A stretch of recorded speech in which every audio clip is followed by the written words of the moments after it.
Good morning po sa lahat. Isa pang muli yugto na ating daily Bible blessings. Pamagat po nating araling ngayong umaga ay, kailangan pa ba ng gwardya? Kailangan pa ba ng gwardya? Sa biyaya po ng Diyos, ako po ay nagkaroon ng kahataon ang pinalad na makatingin po sa ibang mga bansa at makita ang kaibahan ng mga ito sa ating sariling bansa.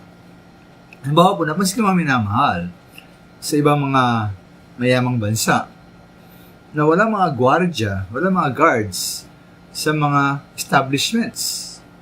Walang gwardya sa mga tindahan, sa mga shopping malls, walang gwardya.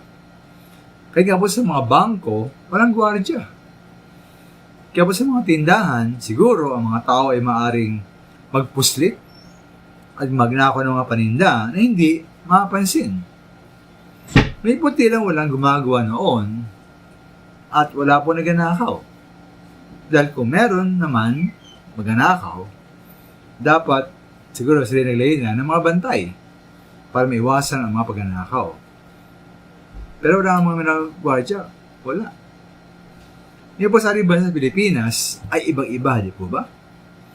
Kaya lahat po ng mga tindahan, mga bangko sa Pilipinas ay mayroong gwardya. Pati mga kainan, mga restaurants ay may gwardya. Na parang nakakatawa, hindi po ba? Ba't kailangan pa ng gwardya sa mga restaurant na nakawin ba ng mga Pinoy ang mga kutsa, tinidor at plato? O sila ba aalis na hindi nagbabayad? Ngayon po, kung meron mga tao na hindi na kailangang bantayan, dapat po, yun ang mga Kristiyano. Na teka lang bantayan. Dahil niwala tayo, ay nga sa Kawikaan 15:3, ang paningin ni Yahweh ay nakatuon sa lahat ng lugar. Ang masama at mabuti ay pawang minamasdan. Wala mang gwardya, alam pa natin nakabantay lagi at saan man ang ating Diyos sa atin. Ay nga po Jeremiah chapter 20:24, sabi po roon, ako ay Diyos na nasa lahat ng dako at dinatili sa isang lugar lamang. Walang makakapagtago sa akin, sabi ng Panginoon.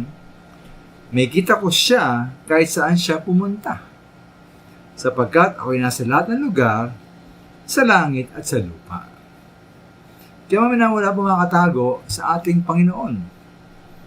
Nakikita tayo ng Panginoon lagi o saan man tayo naroon. Kaya maminamahal, sa halip po na matakot, nawa maging kaaliwan, para sa ating katotohanan, nasa atin po lagi ang Panginoon.